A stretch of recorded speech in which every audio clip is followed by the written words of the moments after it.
أعوذ بالله من الشيطان الرجيم. بسم الله الرحمن الرحيم. ألف لام را تلك آيات الكتاب وقرآن مبين.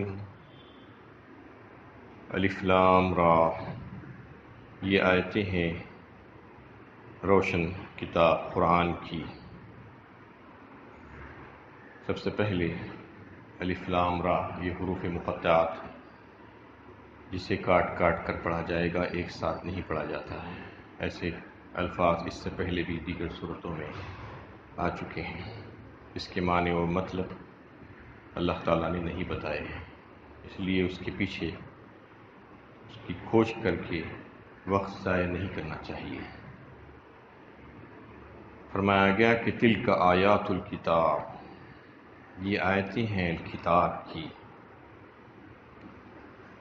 آیتیں اور سورتوں کی جو ترتیب ہے اللہ تعالیٰ نے خود بتائی ہے اپنی طرف سے.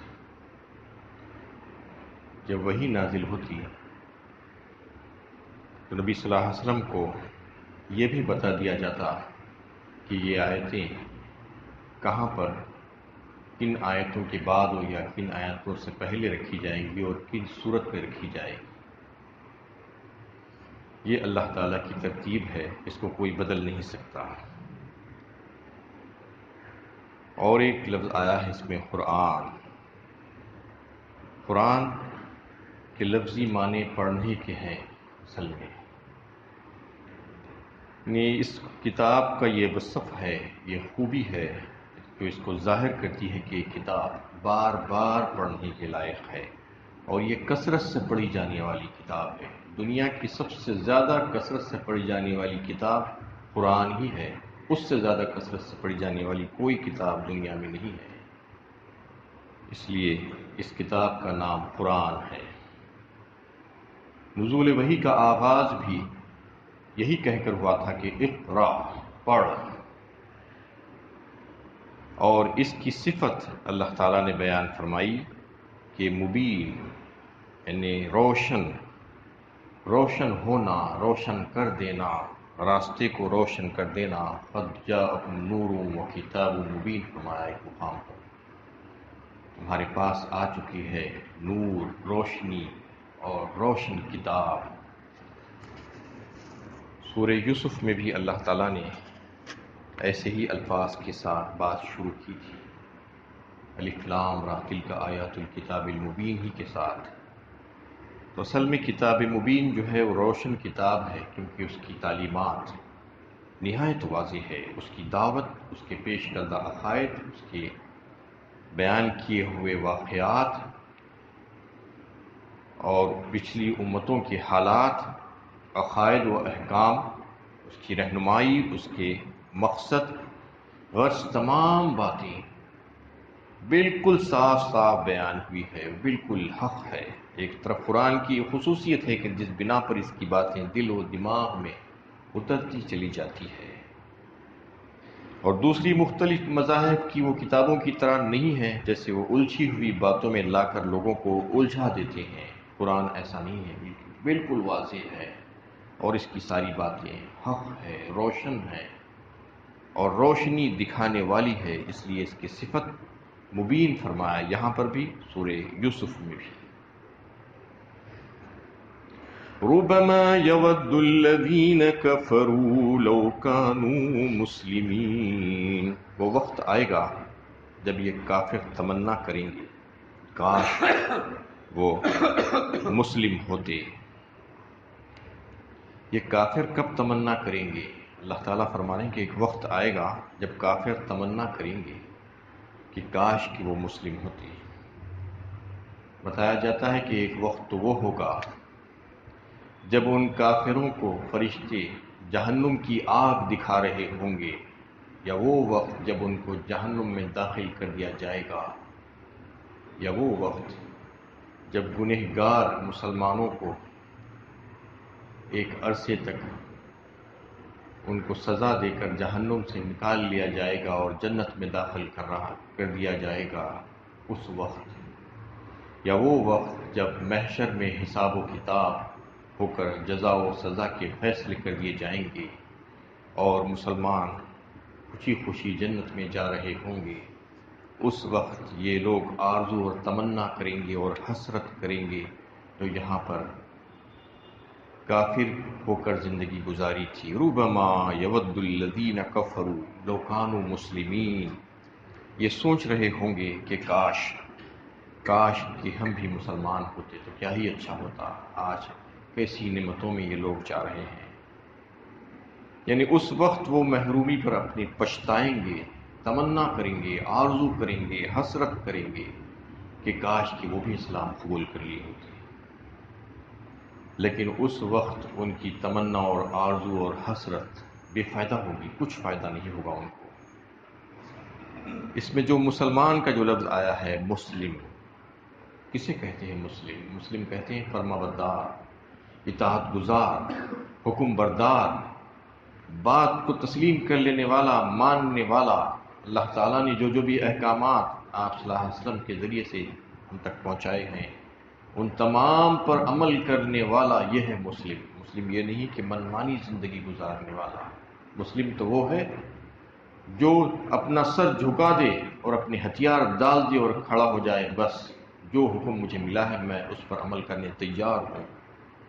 تو بس انہی کا تذکرہ یہاں پر آ رہا ہے، اور وہ لوگ جو آج ان کی مخالفت پر اڑے ہوئے ہیں، اس وقت ان کو پتہ چل جائے گا کہ ہم نے کیا بڑی غلطی کی تھی، کاش کہ ہم بھی مسلمان ہوتے ہیں۔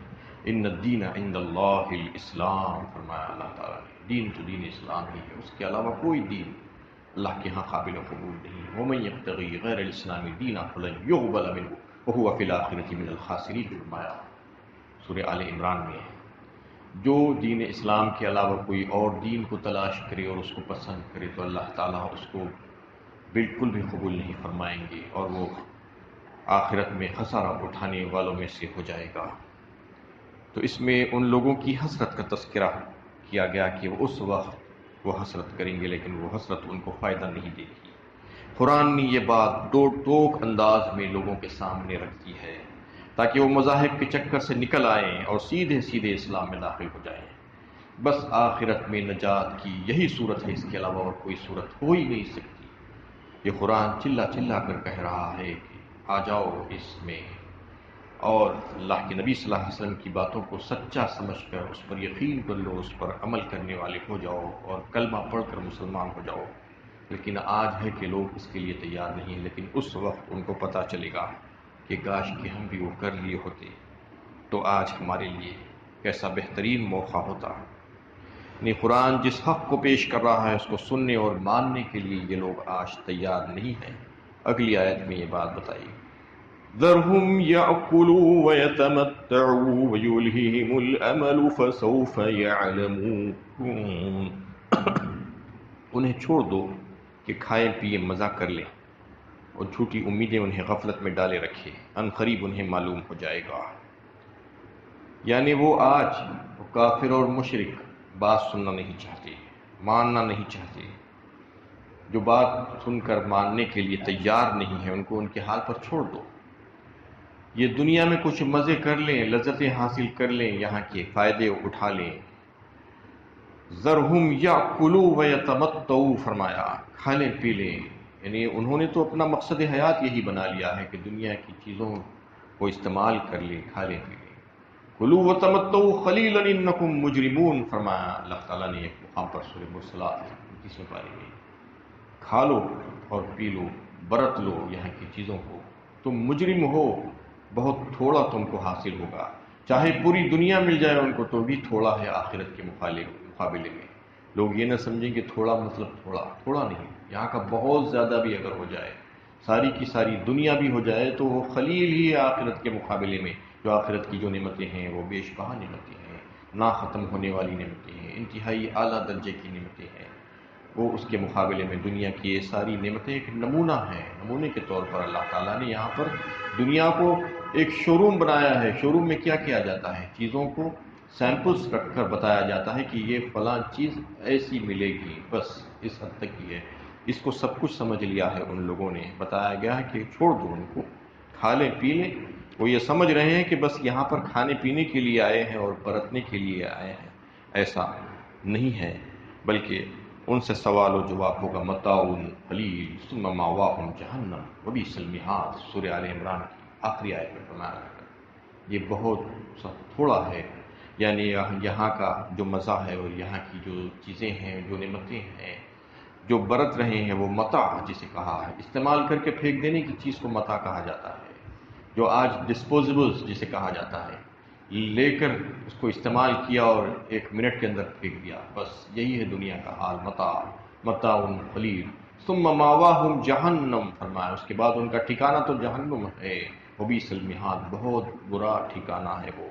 تو اس میں کہا گیا ہے کہ وہ تو جو ہے یہاں کی زندگی جی رہے ہیں اور بڑے لمبی لمبی امیدیں لگائے بیٹھے ہیں اور یہاں کے لیے پلاننگ کرتے ہیں۔ یہ کہا گیا کہ یہ کر لینے دو ان کو، مسلمان بھی کرتا ہے، مسلمان بھی کھاتا پیتا ہے اور اپنی معاش کے لیے فکر کرتا ہے اور منصوبے بھی بناتا ہے، لیکن موت سے غافل ہو کر اور آخرت کو چھوڑ کر اس کی فکر سے خالی ہو کر نہیں کرتا ایک مسلمان اور مومن بندہ، بلکہ ہمیشہ اس کی فکر جو ہے آخرت رہتی ہے، پیش نظر آخرت رہتی ہے، اور حلال و حرام کی تمیز کرتے ہوئے کام کرتا ہے ایک مسلمان مومن بندہ۔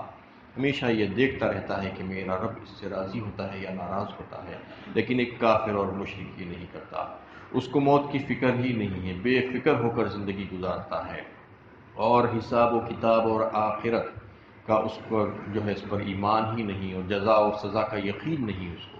مسلمان ایسا نہیں ہوتا، بلکہ ایک صحیح مسلمان فرمانبردار جو ہوتا ہے وہ تو ہمیشہ یہ بات دیکھتا رہتا ہے کہ کیا یہ حلال ہے یا نہیں ہے میرے لیے، کیا یہ جائز ہے یا نہیں ہے، یہی فکر ہے، یہی فکر ہونی چاہیے، مسلمان کی فکر ایسی ہوتی ہے، اس میں یہ بتا دیا گیا ہے۔ اور جو طویل منصوبے جو بنانے والے جو لوگ ہیں، یعنی ساماں ہے 100 برس کا پل کی خبر نہیں کا جو معاملہ ہے، آج اتنے طویل طویل منصوبے بن رہے ہیں، آج ہماری اتنی جنریشنز کھائیں گی پئیں گی، کس نے دیکھا ہے؟ یہ سب کرنے کے لیے کس نے کہا ہے؟ ایسا کرنے کے لیے نہیں کہا گیا ہے کہ مسلمان کو، اس لیے یہ کام جو کرتے ہیں وہ مسلمان نہیں کر سکتے، بتا دیا گیا ہے، جو کافر، جو اللہ کے باغی اور غدار، جو مشرک ہیں، وہی یہ کام کر سکتے ہیں، کہ مسلمان تو یہ کام کر ہی نہیں سکتا، اس میں ملوث نہیں ہو سکتا، طویل منصوبے نہیں بنا سکتا۔ طویل منصوبے تو آخرت کے تعلق سے بنانا چاہیے، اور دین کے معاملے میں جو ہے منصوبے بنانا چاہیے، اور قوم کے تعلق سے اور ملک کے تعلق سے فکر کرتے ہوئے اس کے تعلق سے منصوبے بنانا چاہیے، یہ جائز ہے۔ لیکن اپنی زندگی کے تعلق سے، اپنے کھانے پینے کے تعلق سے، اپنی دیگر ضروریات کے تعلق سے طویل لمبی امیدیں رکھنا اور منصوبے بنانا، یہ کوئی اچھا کام نہیں ہے۔ ایسے کام کرنے والوں کے لیے لعنت ملامت کی گئی، اور کہا گیا کہ چھوڑ دو ان کو، کھا لیں پی لیں اور برت لیں تھوڑے سے، اور ان کو جو ہے اس کے بعد ان کو عن قریب معلوم ہو ہی جائے گا۔ وَمَا أَهْلَكْنَا مِنْ قَرْيَةٍ إِلَّا وَلَهَا كِتَابٌ مَعْلُومٌ، ہم نے جس بستی کو بھی ہلاک کیا ہے اس کے لیے مقررہ نوشتہ رہا ہے۔ مَا تَسْبِقُ مِنْ أُمَّةٍ أَجَلَهَا وَمَا يَسْتَأْخِرُونَ، کوئی قوم نہ اپنے مقررہ وقت سے آگے بڑھ سکتی ہے اور نہ پیچھے رہ سکتی ہے، یعنی اللہ تعالیٰ قوموں کو مہلت دیتے ہیں، یہ مہلت جب ختم ہو جاتی ہے تو پھر اس میں ذرا سی بھی تاخیر ممکن نہیں ہے۔ لوگ یہ سمجھتے ہیں کہ پکڑ کیوں نہیں ہو رہی، پکڑ نہیں ہوتی ہے، دنیا دارالعمل ہے، دارالجزا نہیں ہے۔ اللہ تعالیٰ نے ارادے اور اختیار کی آزادی دے کر یہاں پر لوگوں کو بھیجا ہے، اور ایک وقت مقررہ کے لیے بھیجا جاتا ہے، اور ان کو کام کرنے کے لیے چھوڑ دیا جاتا ہے کہ جو چاہیں کریں، من شاء فلیؤمن ومن شاء فلیکفر، جو چاہے ایمان لائیں، جو چاہے کفر کریں، ان کی مرضی ہے، لیکن ان کو جو ہے روکا ٹوکا نہیں جاتا، اور ان کے لیے جو ہے راستے آسان کر دیے جاتے ہیں، اور جو لوگ اسی راستے پر چل جاتے ہیں اور اپنی دی ہوئی مہلت کا ناجائز فائدہ اٹھاتے ہیں، تو اس کا مطلب یہ ہے کہ وہ بہت برے راستے کی طرف جا رہے ہیں۔ اللہ تعالیٰ ان کے کام ٹھیک منصوبے کے تحت ہوتے ہیں، اور وہ ان کو جو مقررہ مدت ملتی ہے وہ مدت کے بعد ان کو پکڑ لیا جاتا ہے اور ہلاک کر دیا جاتا ہے، اس کے بعد ان کو بچانے والا کوئی نہیں ہوتا۔ وَقَالُوا يَا أَيُّهَا الَّذِي نُزِّلَ عَلَيْهِ الذِّكْرُ إِنَّكَ لَمَجْنُونٌ، یہ لوگ کہتے ہیں اے وہ شخص جس پر نصیحت نازل کی گئی ہے یقیناً تم دیوانے ہو، لو ما تاتین بالملائکۃ ان کنت من الصادقین، اگر تم سچے ہو تو فرشتوں کو ہمارے سامنے لے کر کیوں نہیں آتے؟ یہ رسول اللہ صلی اللہ علیہ وسلم کے تعلق سے ضد اور ہٹ دھرمی میں آ کر وہ کفار کہتے تھے۔ آپ صلی اللہ علیہ وسلم کو جھٹلاتے تھے اور آپ صلی اللہ علیہ وسلم کی باتوں پر یقین نہیں کرتے تھے اور کہتے تھے کہ نعوذ باللہ یہ سراسر دیوانگی ہے، وہی کی جو کیفیت تم پر طاری ہوتی ہے اس کے سوا کچھ نہیں کہ ایک جنونی کیفیت ہے جس میں تم مبتلا ہو گئے ہو۔ منکرین کے اس الزام کو تاریخ نے غلط ثابت کر دکھا دیا، کیونکہ آپ نہ صرف تاریخ ساز اور انقلابی شخصیت کی حیثیت سے ابھرے بلکہ ایک بہترین معلم اور بہترین کردار ساز انسان کی حیثیت سے آپ نے وہ نقوش چھوڑے کہ رہتی دنیا تک آپ کی شخصیت ایک مثالی شخصیت بن گئی، اور وہ کلام جس کو دیوانگی قرار دیا گیا تھا اعلیٰ درجے کے حکیمانہ کلام کی حیثیت سے ہمارے سامنے موجود ہے۔ کیا یہ کارنامے کسی دیوانے شخص کے ہو سکتے ہیں؟ آپ صلی اللہ علیہ وسلم کی حیات میں وہ 23 سال کا جو عرصہ جس میں وحی نازل ہوئی اور آپ کو نبوت دی گئی تھی، ایسا بہترین اور اعلیٰ تھا وقت وہ کہ اس میں ایسا انقلاب لائے آپ صلی اللہ علیہ وسلم نے لایا کہ دنیا دیکھتی رہی، اس کی مثال اس کی نظیر پیش نہیں کی جا سکی دنیا میں، اور اپنے تو اپنے غیر اور دشمنان اسلام نے بھی اس بات کو جو ہے مان لیا اور تسلیم کر لیا۔ ایک کتاب جس میں جو ہے عیسائیوں نے کرسچنوں نے لکھی ہے دنیا میں top 100 personalities influential personalities in the world کہہ کر کہ دنیا کے 100 سب سے زیادہ کامیاب ترین انفلوئنس کرنے والے جو لوگ ہیں اس میں سب سے پہلا نمبر حضرت محمد مصطفیٰ صلی اللہ علیہ وسلم کو دیا گیا ہے، جبکہ وہ لکھنے والا اس کا آتھر جو ہے وہ عیسائی ہے، کرسچن ہے۔ اس نے عیسیٰ علیہ السلام کو پہلا نمبر نہیں دیا، جبکہ ان کو مانتا ہے، وہ اس کا عقیدہ ہے کہ وہ خدا ہیں یا خدا کے بیٹے ہیں اور زبردست شخصیت ہیں، لیکن اس کے باوجود ان کو تیسرے نمبر پر رکھا اور پہلے نمبر پر محمد مصطفیٰ صلی اللہ علیہ وسلم کو، کیونکہ مجبور ہو گیا وہ رکھنے کے لیے، اس کی جو ہے باضابطہ اس کا جواز پیش کیا گیا کہ آپ صلی اللہ علیہ وسلم کے کارنامے اس تھوڑے سے عرصے میں جو انقلاب لا لیے ہیں دنیا میں، ویسا انقلاب دنیا کی کوئی شخصیت نہیں لا سکی اور نہ لا سکتی ہے۔ یہ اللہ تعالیٰ کی طرف سے بڑی مہربانی اور احسان تھا، آپ کے اوپر فضل تھا کہ آپ صلی اللہ علیہ وسلم نے جو کام انجام دیا کہ قوم کو اکثر بدل ڈالا، وہ جاہل اور اجٹ اور گنوار قوم جو پڑھنا لکھنا نہیں جانتی تھی، تو صرف لڑنا جانتی تھی، بات بات پر لڑائی جھگڑا ہوتا تھا، وہ قوم کو ایسا مہذب بنا دیا کہ دنیا ان کی مثالیں دیتی رہ گئی کہ کیسی مہذب قوم ہے یہ۔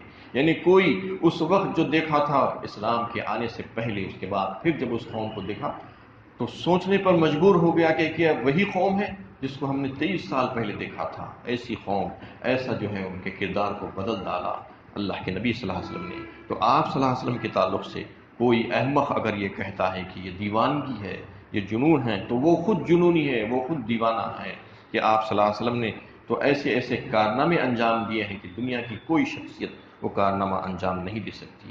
اور پھر مسلسل مطالبہ آپ سے یہ کیا جاتا ہے کہ آپ اگر سچے ہیں تو لائیے فرشتوں کو، لا کر دکھا دیجیے ہمارے سامنے آ کر، وہ کہہ دیں کہ آپ واقعی میں اللہ کے سچے نبی ہیں۔ فرما دیا گیا اس کے جواب میں ما ننزل الملائکۃ الا بالحق وما كانوا اذا منظرین، ہم فرشتوں کو یوں ہی نہیں اتارتے بلکہ فیصلے کے ساتھ اتارتے ہیں، اور اس وقت لوگوں کو مہلت نہیں دی جاتی۔ بتا دیا گیا کہ اگر فرشتوں کو اتاریں گے تو پھر مہلت نہیں ملے گی، سمجھ لو فرشتے جب اتر جاتے ہیں تو پھر وقت ختم ہو جاتا ہے۔ جو ایمان نہیں لانے والے ہیں ان کو اس دنیا میں رہنے کا حق باقی نہیں دیا جاتا، ان کو ختم کر دیا جاتا ہے۔ اس لیے فرشتے اسی وقت اترتے ہیں جب فیصلہ کر دیا جانا ضروری ہوتا ہے، کیونکہ اس کا فیصلہ ابھی نہیں کیا جانا ہے، ابھی تم کو مہلت باقی ہے، اس لیے تمہارے لیے فرشتے نہیں اتارے جائیں گے، یہ کہہ دیا گیا۔ اللہ تعالیٰ سے دعا ہے کہ اللہ تعالیٰ ہمیں صحیح علم و عمل کی توفیق عطا فرمائے۔